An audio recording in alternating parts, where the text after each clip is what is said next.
মা বাবার দায়িত্ব ছিল সন্তানগুলোকে বয়ান করে করে আল্লাহরে চিনানো, আল্লাহরে বোঝানো। মা বাবার দায়িত্বের ভেতরে পড়ে। আরে বাইজিদ বুস্তামির বয়ান আমরা শুনি, আমরা করি। বাইজিদ বুস্তামি বড় আল্লাহর ওয়ালি। কেমনে হইছে জানো? এ মা, বাইজিদ বুস্তামির মা বাইজিদ বুস্তামিকে যখন 4 বছর বয়স মাদ্রাসায় নিয়ে হুজুরের কাছে দিয়া কয়, হুজুর আমি আমার সন্তান বাইজিদকে দিয়া গেলাম, বাইজিদ রে আলেম না হয়ে আমার বাড়ি যাবি না। বাইজিদ বুস্তামি হাফেজ হয়ে বাড়ি আসছে, মা দরজা লাগাই ফেলছে। বাইজিদ বুস্তামি বাড়ি আসছে, মা দরজা লাগাই ফেলছে। মা গো, আমি তোমার সন্তান বাইজিদ তোমার বাড়ি আসছে, তোমাকে এক নজর দেখবো। মা জবাব দিছে, সন্তান আমার বাইজিদ বাড়ি আসবার কথা না, কারণ আমি কথা দিছি আলেম না হইয়া বাইজিদের মার চেহারা বাইজিদ দেখবে না। আবার চলে গেছে। বাইজিদ বুস্তামি আলেম হইয়া পাগড়ি পরার পরে বাড়ি আসছে। মা বাবা সন্তানকে আলেম বানাতে হয়, কোরআন শিখাতে হয়। আমিরুল মুমিনিন হযরত ওমর রাদিয়াল্লাহু আনহুর জামানায় হাসান বসরির জন্ম। হাসান বসরি দুনিয়াতে আগমন করেছে ছোট্ট বাচ্চা, শিশু বাচ্চা কোলে নিয়া। কোন একজন মানুষ হযরত ওমর রাদিয়াল্লাহু আনহুর সামনে দাঁড়ায়া বলে, আমিরুল মুমিনিন এই যে ছোট বাচ্চাটা নিয়ে আসছি, তাহানিক করে দেন। হযরত ওমর জিজ্ঞাসা করে, তাহানিক করব, কিন্তু কি ফল আনছো বলো, কোনো ফল টল আনছো নাকি? লোকটা বলে, না কোনো ফল আনবার পারি নাই। তাহলে বলো আমি তারে কি খাওয়াইয়া দিতাম? জীবনের প্রথম খাবার আমি ওমর তারে খাওয়ামু, কিন্তু ফল তো আনো নাই, কি খাওয়ামু? ওই লোক আবেদন করে, ওমর আপনি আপনার জিহ্বার একটু লালা আমার সন্তানটারে খাওয়াইয়া দেন। কারণ ওমরের জিহ্বা হলো, হযরত ওমরের জিহ্বা হলো মেজাজে ওয়াহির জিহ্বা। এই মেজাজে ওয়াহির জিহ্বার একটু লালা বাচ্চাটারে খাওয়াইয়া দেন। হযরত ওমর হাসান বসরির জীবনের প্রথম খাবার একটু লালা খাওয়াইয়া দিলেন।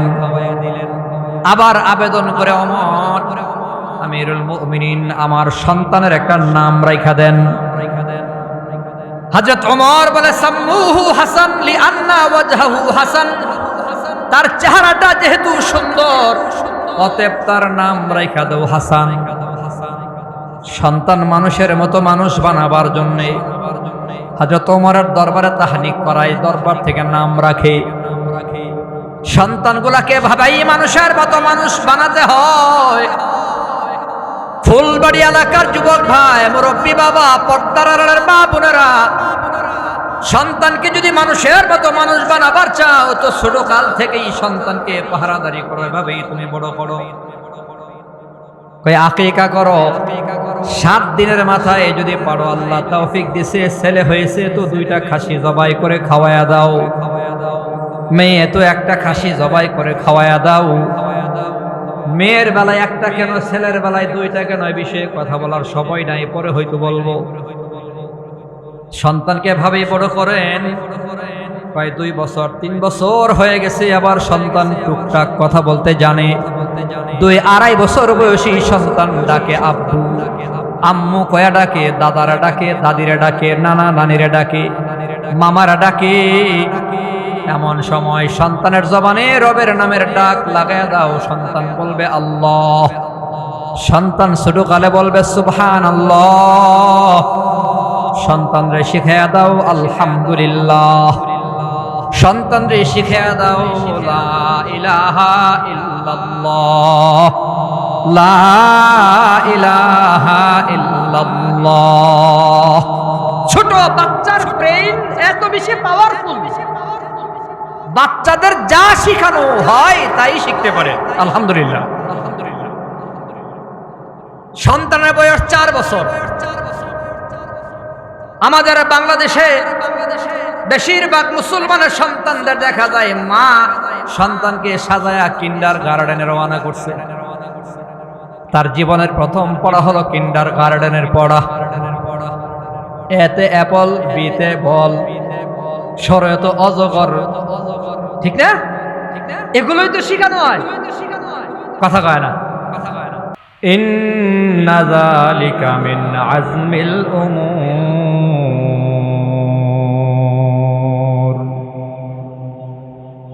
ফাকাদ ক্বালা আন-নাবিয়্যু সাল্লাল্লাহু আলাইহি ওয়াসাল্লাম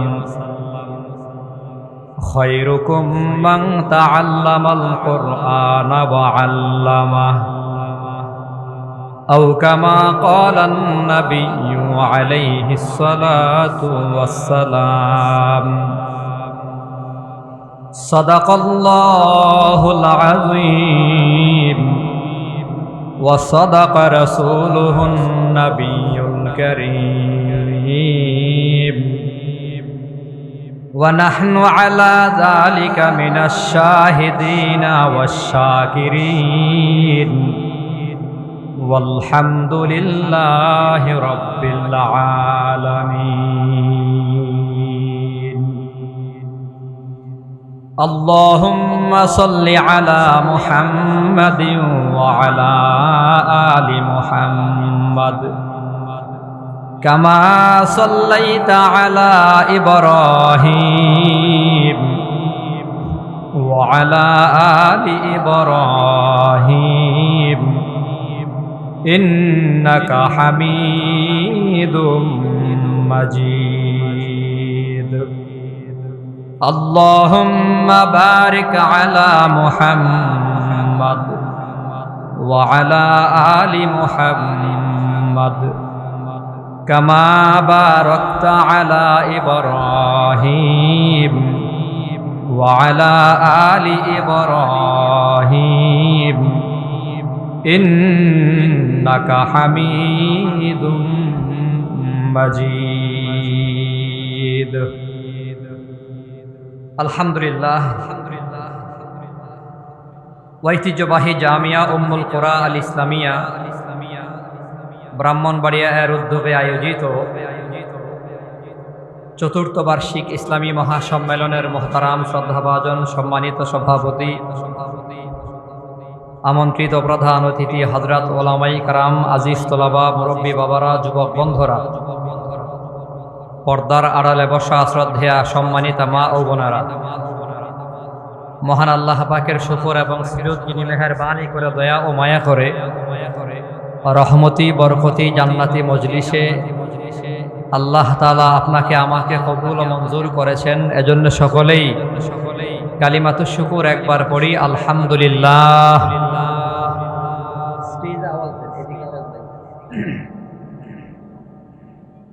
জামিয়া উম্মুল কুরা আল ইসলামিয়ার যাত্রা শুরু খুব অল্প সময় হলো,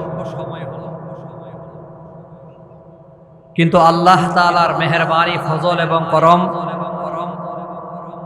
আমাদের কলিজার টুকরা বন্ধুবর, কারা নির্যাতিত আলেমে দ্বীন, সারা বাংলাদেশে নন্দিত সকল ওলামায়ে কেরামের কাছে পছন্দের মোহাব্বতের মানুষ মুফতি ওবায়দুল্লাহ আল মাদানী সাহেব দামাত বারাকাতুহুমের মেহনতে এবং ওনার বিচক্ষণতায় নির্বাচিত শিক্ষকদের পরিশ্রমে জামিয়া উম্মুল কুরার সুখ্যাতি সুনাম ছড়িয়ে পড়েছে পুরো বাংলাদেশে। অল্প সময়ের ভেতরে জামিয়া উম্মুল কুরার আওয়াজ, এর সুনাম সুখ্যাতি, মাদ্রাসা বড়, মাদ্রাসার ভবন খুব বড়, মাদ্রাসার খুব বেশি জায়গা, মাদ্রাসার ভবন অনেক সুন্দর, এই কারণে জামিয়া উম্মুল কুরা পরিচিত নয়, বরং জামিয়া উম্মুল কুরার পরিচিতি আসছে এখান থেকে মেধাবী ছাত্র তৈরি হয়েছে, পড়াশোনার মান ভালো, এজন্যই পুরো জেলা সহ আন্তর্জেলা পাড়ি দিয়ে পুরো বাংলাদেশে একটি আওয়াজ আছে যে ব্রাহ্মণবাড়িয়াতে যে কয়েকটা মার্কাজ আছে, মাদ্রাসা আছে, এর ভেতরে পড়াশোনায় অন্যতম, পড়াশোনার মানের দিক থেকে অন্যতম একটি প্রতিষ্ঠান মার্কাজ হলো জামিয়া উম্মুল কুরা। এজন্য মহল্লাবাসী সহ ব্রাহ্মণবাড়িয়া জেলার সকলের আন্তরিক ইমানি দায়িত্ব হলো এই মাদ্রাসার সাথে নিজেকে শামিল রাখা, সম্পৃক্ত রাখা, মহাব্বতের সম্পর্ক রাখা, অন্তর থেকে দোয়া করা। আল্লাহ তাআলা যেন জামিয়ার যত হাজাত আছে আল্লাহ তার কুদরত থেকে সাহায্য করেন, পুরা করেন। সকলেই বলি আমিন। সবাই মহাব্বতে বলি আমিন। আজকের মাহফিলের অন্যতম আলোচকদের ভেতরে যে কয়েকজন পুরো বাংলাদেশে ঘুরে ঘুরে আলোচনা করেন, দেশে বিদেশে পর্যন্ত সফর করেন, এর ভেতরে অন্যতম মেহমান খতিবে বাঙ্গাল আল্লামা জুনায়েদ আল হাবিব সাহেব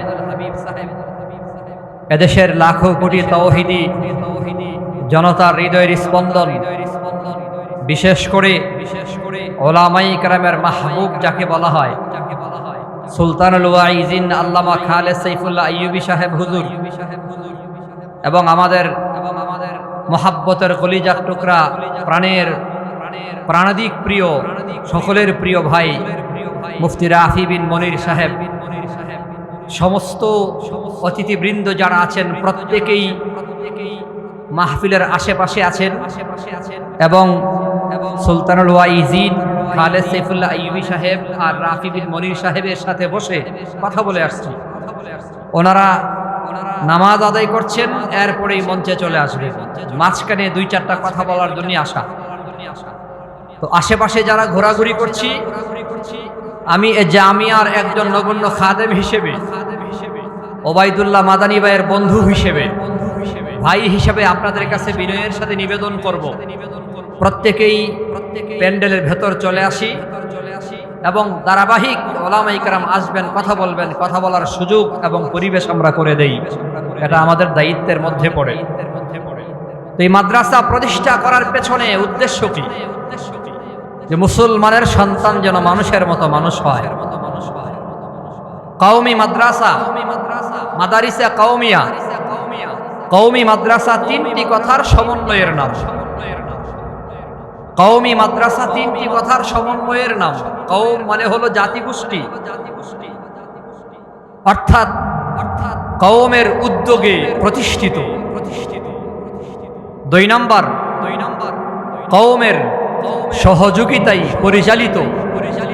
নাম্বার তিন, কওমের কল্যাণে নিয়োজিত। কওম বলতে এই ধরেন আশেপাশে আমরা যারা আছি, এই আমাদের উদ্যোগেই একটি মাদ্রাসা প্রতিষ্ঠিত হয়, আপনার আমার সহযোগিতায় পরিচালিত হয়। দিন শেষে এই মাদ্রাসার যাবতীয় মেহনতের পেছনে উদ্দেশ্য একটাই, জাতির কিভাবে কল্যাণ সাধন করা যায়। জাতি, ধর্ম, বর্ণ নির্বিশেষে প্রত্যেকটা মানুষের কল্যাণে কওমি মাদ্রাসার যাত্রা। বিশেষ করে মুসলমানের সন্তানদেরকে,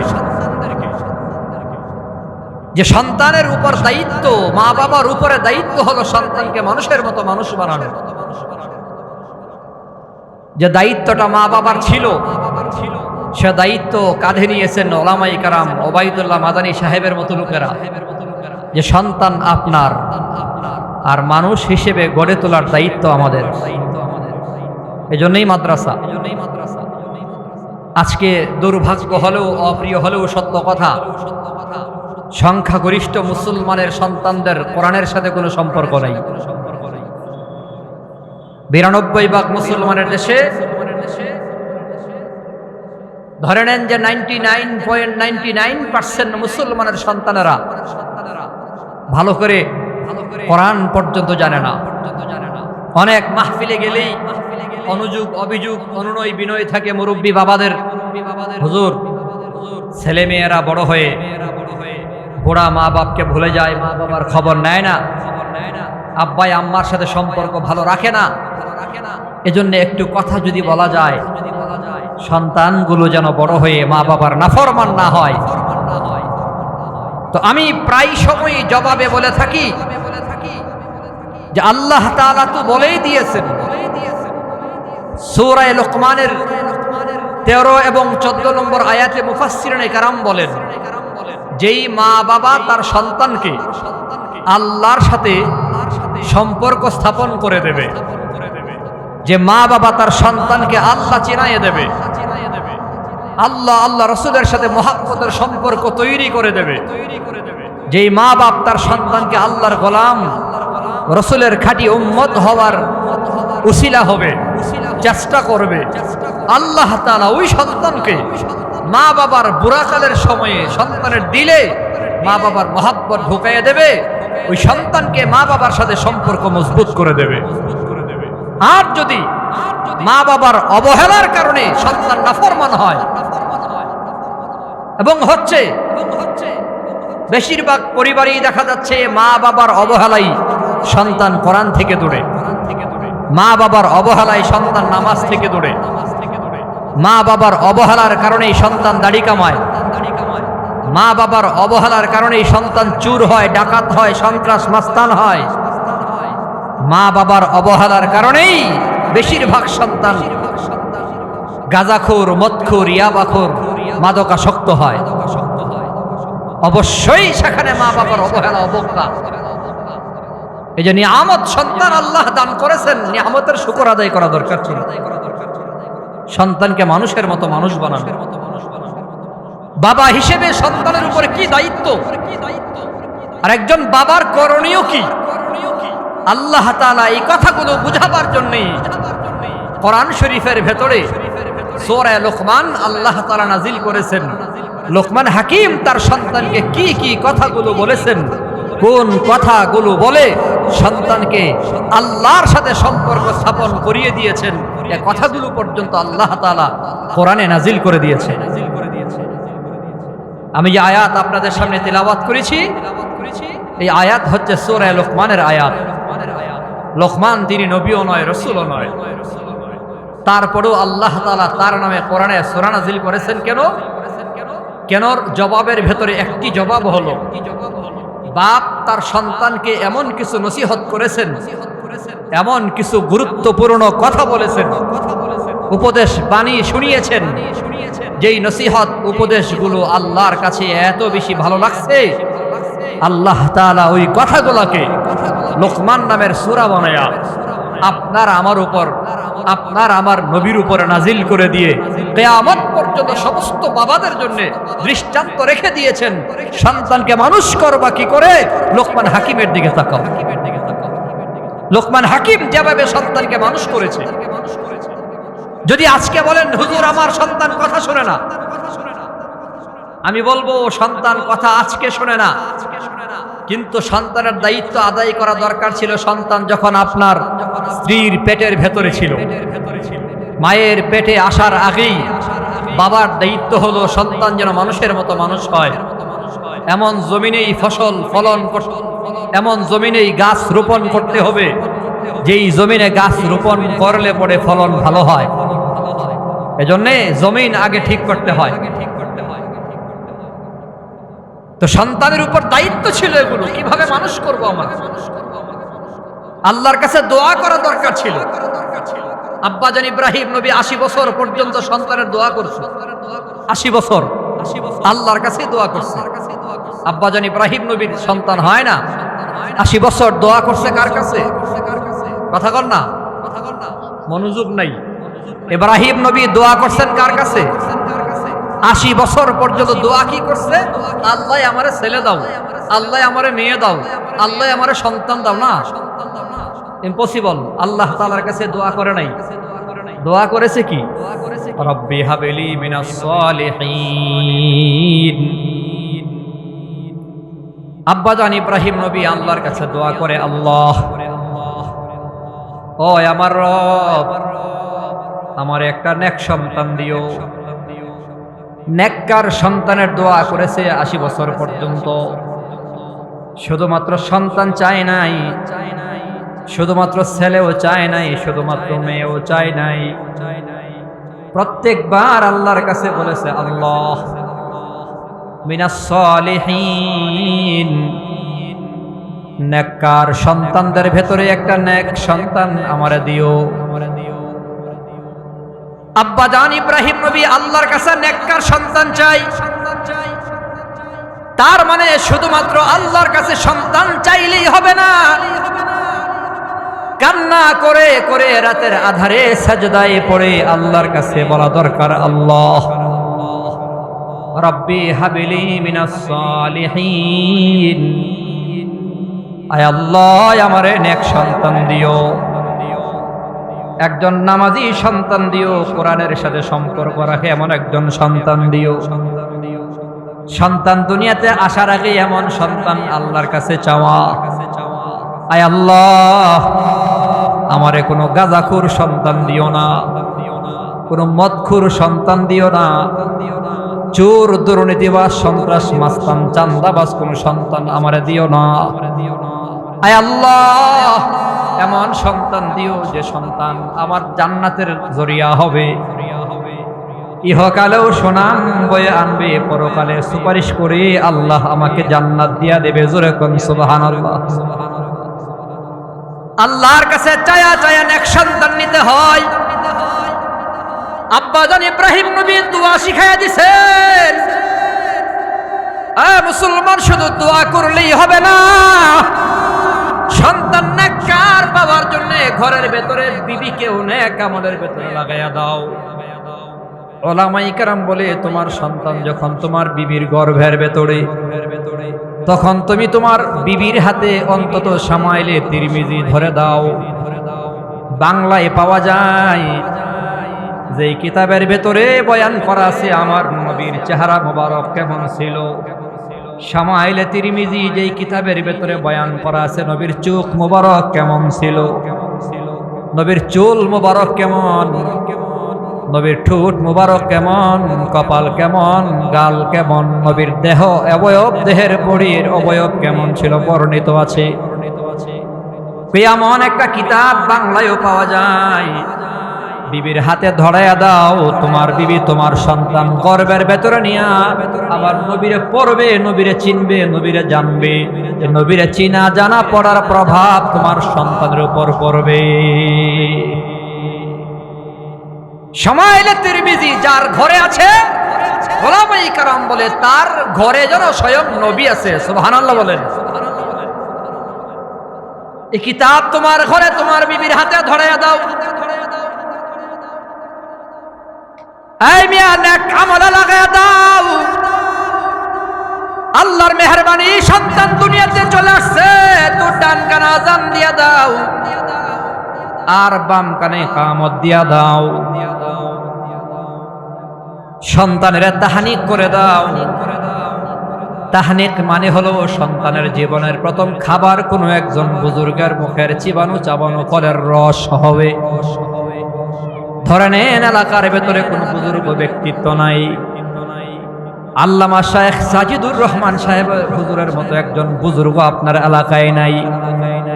হতে পারে মুফতি মুবারকুল্লাহ হুজুরের মতো বুজুর্গ আপনার এলাকায় নাই। ধরে নেন খালেদ সাইফুল্লাহ আইয়ুবী সাহেবের সাক্ষাৎ আপনি পান না। এমন বড় বড় বুজুর্গ যদি না থাকে, আপনার সন্তান তো দুনিয়াতে চলে আসছে, তাহানিক করে দেন। মানে এলাকার কোন একজন মুরব্বী বুজুর্গ নামাজি যে লোকটা আল্লাহওয়ালা বুজুর্গ মনে হয়, একজন মহিলা বুজুর্গ যদি হয়, ওই বুজুর্গ মহিলার মুখের চিবানো চাবানো ফলের রস সন্তানরে খাওয়াইয়া দেন, সন্তান আল্লাহর ওলি হয়ে যাবে। যেমন হাসান বসরি রহমাতুল্লাহি আলাইহি, আমিরুল মুমিনিন হযরত ওমর রাদিয়াল্লাহু আনহুর জামানায় হাসান বসরির জন্ম। হাসান বসরি দুনিয়াতে আগমন করেছে ছোট্ট বাচ্চা, শিশু বাচ্চা কোলে নিয়া। কোন একজন মানুষ হযরত ওমর রাদিয়াল্লাহু আনহুর সামনে দাঁড়ায়া বলে, আমিরুল মুমিনিন, এই যে ছোট বাচ্চাটা নিয়ে আসছি, তাহনিক করে দেন। হযরত ওমর জিজ্ঞাসা করে, তাহনিক করব, কিন্তু কি ফল আনছো বলো, কোনো ফল টল আনছো নাকি? লোকটা বলে, না কোনো ফল আনবার পারি নাই। তাহলে বলো আমি তারে কি খাওয়াইয়া দিতাম? জীবনের প্রথম খাবার আমি ওমর তারে খাওয়ামো, কিন্তু ফল তো আনো নাই, কি খাওয়ামো? ওই লোক আবেদন করে, ওমর আপনি আপনার জিহ্বার একটু লালা আমার সন্তানটারে খাওয়ায়া দেন। কারণ ওমরের জিহ্বা হলো, হযরত ওমরের জিহ্বা হলো মেজাজে ওয়াহির জিহ্বা। এই মেজাজে ওয়াহির জিহ্বার একটু লালা বাচ্চাটারে খাওয়ায়া দেন। হযরত ওমর হাসান বসরির জীবনের প্রথম খাবার একটু লালা খাওয়ায়া দিলেন। আবার আবেদন করে, ওমর আমিরুল মুমিনিন, আমার সন্তানের একটা নাম রাইখা দেন। হযরত ওমর বলে, সাম্মুহু হাসান লিআন্না ওয়াজহাহু হাসান, তার চেহারাটা যেহেতু সুন্দর অতএব তার নাম রাইখা দাও হাসান। সন্তান মানুষের মতো মানুষ বানাবার জন্য হযরত ওমরের দরবারে তাহনিক করায়, দরবার থেকে নাম রাখে। সন্তানগুলাকে ভাবাই মানুষের মতো মানুষ বানাতে হয়। ফুলবাড়ি এলাকার যুবক ভাই, মুরব্বী বাবা, পর্দার আড়ালের মা বোনেরা, সন্তানকে যদি মানুষের মতো মানুষ বানাবার চাও তো ছোট কাল থেকেই সন্তানকে পাহারাদারি করো, এভাবেই তুমি বড় করো। আকিকা করো, 7 দিনের মাথায় যদি পারো, আল্লাহ তৌফিক দিছে, ছেলে হয়েছে তো 2টা খাসি জবাই করে খাওয়ায়া দাও, মেয়ে তো একটা খাসি জবাই করে খাওয়ায়া দাও। মেয়ের বেলায় একটা কেন, ছেলের বেলায় 2টা কেন, এই বিষয়ে কথা বলার সময় নাই, পরে হয়তো বলবো। সন্তানকে ভাবেই বড় করেন। প্রায় 2 বছর 3 বছর হয়ে গেছে, আবার সন্তান টুকটাক কথা বলতে জানে। 2-2.5 বছর বয়সী সন্তান ডাকে আব্বু, আম্মু কয়া ডাকে, দাদারা ডাকে, দাদিরা ডাকে, নানা নানিরা ডাকে, মামারা ডাকে। এমন সময় সন্তানের জবানে রবের নামের ডাক লাগায়া দাও, সন্তান বলবে আল্লাহ। সন্তান ছোটকালে বলবে সুবহানাল্লাহ। সন্তানরে শিখাইয়া দাও আলহামদুলিল্লাহ। সন্তানরে শিখাইয়া দাও লা ইলাহা ইল্লাল্লাহ, লা ইলাহা ইল্লাল্লাহ। ছোট বাচ্চার ব্রেইন এত বেশি পাওয়ারফুল, বাচ্চাদের যা শিখানো হয় তাই শিখতে পারে। আলহামদুলিল্লাহ। সন্তানের বয়স 4 বছর। আমাদের বাংলাদেশে বেশিরভাগ মুসলমানের সন্তানদের দেখা যায় মা সন্তানকে সাজায়া কিন্ডার গার্ডেনে রওনা করছে। তার জীবনের প্রথম পড়া হলো কিন্ডার গার্ডেনের পড়া। এতে অ্যাপল, বিতে বল, সরয়ত অজগর, ঠিক না? এগুলোই তো শিখানো হয়, কথা কয় না। এটাই তো মুসলমানের বর্তমান পরিবেশ। মুসলমানের সন্তানের প্রথম পড়া হয় কিন্ডার গার্ডেনের পড়া। আমি কিন্ডার গার্ডেনের বিরুদ্ধে বলছি না, আরো তো নাজুক অবস্থা। আমাদের মুস্তাক ফৈজি সাহেব একটা কথা কয় না, কয় কিন্ডার গার্ডেনে পড়বো বাচ্চায় আর আলতাসুনু পাউডার মাখে মায়, ঠিক নি? মায়ে সাইজা হুইজা ওই আশকারা মাস্কারা মাইখা একটা ভাব ধরে স্কুলে যায়, পড়াশোনা করবে বাচ্চা, সাজগুজ করে মা। কথা ঠিক না বেঠিক? কথা কয় না। আরে বাস্তব না অবাস্তব? এটাই হলো মুসলমানদের হালাত। মুসলমানের সন্তানের প্রথম পড়া দরকার ছিল ইকরা বিসমি রব্বিকাল্লাযী খলাক, ইকরা বিসমি রব্বিকাল্লাযী খলাক। এই সন্তান, তোর জীবনের প্রথম পড়া হবে রবের নামের পড়া। জোরে বলেন, কার নামের পড়া? আরো জোরে কন। আমার সন্তানের জীবনের পড়া হবে, একেবারে প্রথম পড়া হবে আলিফ বা তা সা। আলহামদুলিল্লাহি রাব্বিল আলামিন আর রহমানির রহিম মালিক ইয়াউমিদ্দিন ইয়্যাকা না'বুদু ওয়া ইয়্যাকা নাস্তাঈন। এই সূরা ফাতিহাটাও সন্তানরা পারে না, বড় দুঃখ। ইংরেজি কবিতা জানে, বাংলা অঙ্ক গণিত সবই জানে, কম্পিউটার জানে, কিন্তু কোরআন জানে না। মুসলমানের সন্তানের কোরআনের সাথে কোনো সম্পর্ক নাই। ওই সন্তানকে মা বাবার দায়িত্ব ছিল সন্তানকে কোরআনের সাথে সম্পর্ক লাগাইয়া দেওয়া। মা বাবার দায়িত্ব সন্তানকে কোরআন ওয়ালা বানাইয়া দেওয়া। এ মুসলমান, কি ভাবতেছো তোমার সন্তানকে যদি তুমি কোরআন পড়াও তোমার সন্তানের জীবন কি ধ্বংস? না না, যে মা বাবা তার সন্তানরে কোরআন পড়াইছে ওই সন্তান দামি হয়ে গেছে, মা বাবাও দামি হয়ে গেছে মিয়া। আরে মুফতি আজম মুফতি নুরুল্লাহ রহমাতুল্লাহি আলাইহি তোমার আমার চেয়ে কম বুঝেন না। শাইখুল হাদিস মুফতি নুরুল্লাহ রহমাতুল্লাহি আলাইহিকে আল্লাহ তাআলা 9টা ছেলে দান করেছেন, আর মুফতি আজম হুজুর 9টা ছেলেরই মাদ্রাসায় পড়াইছে, কোরআন ওয়ালা বানাইছে। কম বুঝতেন না, চাইলে একটা সন্তানকে ডাক্তার বানাইতে পারত, একজনের ইঞ্জিনিয়ার বানাইতে পারত, আরেকজনের ব্যারিস্টার বানাইতে পারত, এসপিডিসিও বানানোর যোগ্যতা ছিল। প্রত্যেকটা সন্তান মেধাবী, কিন্তু মাদ্রাসায় পড়ায়া আল্লাহর কোরআনের সাথে সম্পর্ক লাগাইয়া দিয়া মুফতি আজম দামি হয়ে গেছে, সন্তানগুলাও দামি হয়ে গেছে। কথা বলেন ঠিক কিনা? মা বাবার দায়িত্ব সন্তানকে মানুষের মতো মানুষ বানাও। লুকমান হাকিম তার সন্তানকে মানুষ বানাতে গিয়া বলে, ওয়াইজ ক্বালা লুকমানু লিবনিহি ওয়া হুয়া ইয়াইযুহু ইয়া বুনাইয়া লা তুশরিক বিল্লাহ। লুকমান হাকিমের এই দৃষ্টান্তগুলো আল্লাহ তাআলা কোরআনে রেখে দিয়েছেন, যাতে করে আখির জামানার উম্মতেরা নিজের সন্তানকে মানুষ বানাবার জন্য নসিহত কোথায় পাবে? কই কোরআনে তাকাও। লুকমান তার সন্তানকে ডাইকা বলে, বাজান আল্লাহর সাথে কাউরে শরীক করবা না। প্রথম সবক, আল্লাহর সাথে কাউরে শরীক করবা না। আজকের সমাজে মা বাবা সন্তানকে শিরিক মুক্ত ইমানের শিক্ষা দেয় না বলেই সন্তানরা বড় হয়া রোজাও বোঝানা, পূজাও বোঝানা, রোজা পূজারে এক বানায়ালায় একসাথে গুল্লা ফেলে। কথা বলেন ঠিক কিনা? মুসলমান মসজিদেও দেখা যায়, আবার পূজার মধ্যেও দেখা যায়। আমি হিন্দু ভাইয়ের কথা বলছি না, খ্রিস্টানের কথা বলছি না, বৌদ্ধ ইহুদির কথা বলছি না, দুঃখ বরাক্রান্ত হৃদয় নিয়ে বলছি। মুসলমানের সন্তান হয়া পূজায় গিয়া নমো নমো করে নমস্কার করে রোজা পূজাকে এক করে ফেলে। কেন? বলে মা বাবা যদি সন্তানগুলাকে ঈমান শিখাইতো তাহলে আজকে মুসলমানের সন্তান দুর্গা পূজায় গিয়া নমস্কার করতো না। কথা বলেন ঠিক কিনা? পূজার সাথে ইসলামের কোনো সম্পর্ক নাই, পূজার সাথে মুসলমানের কোনো সম্পর্ক নাই।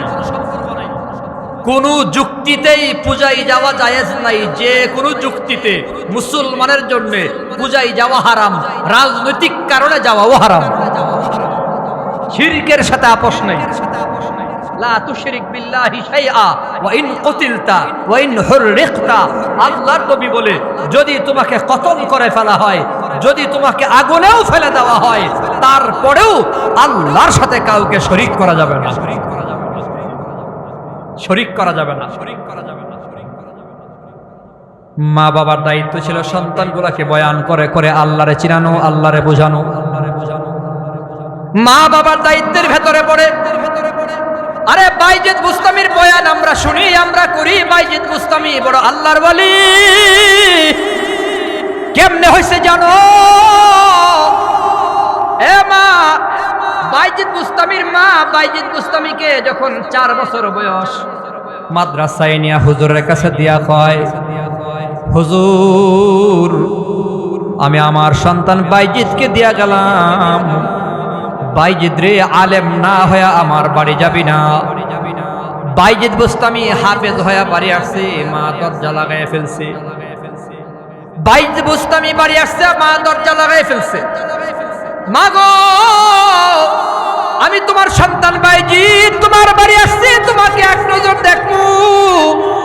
মা জবাব দিছে, সন্তান আমার বাইজিদ বাড়ি আসবার কথা না, কারণ আমি কথা দিছি আলেম না হইয়া বাইজিদের মার চেহারা বাইজিদ দেখবে না। আবার চলে গেছে। বাইজিদ বুস্তামি আলেম হইয়া পাগড়ি পরার পরে বাড়ি আসছে। মা বাবা সন্তানকে আলেম বানাতে হয়, কোরআন শিখাতে হয়। নারে তাকবীর! খতিবে বাঙ্গালার আগমন, খতিবে বাঙ্গালার আগমন, আল্লামা জুনায়েদ আল হাবিব সাহেবের আগমন।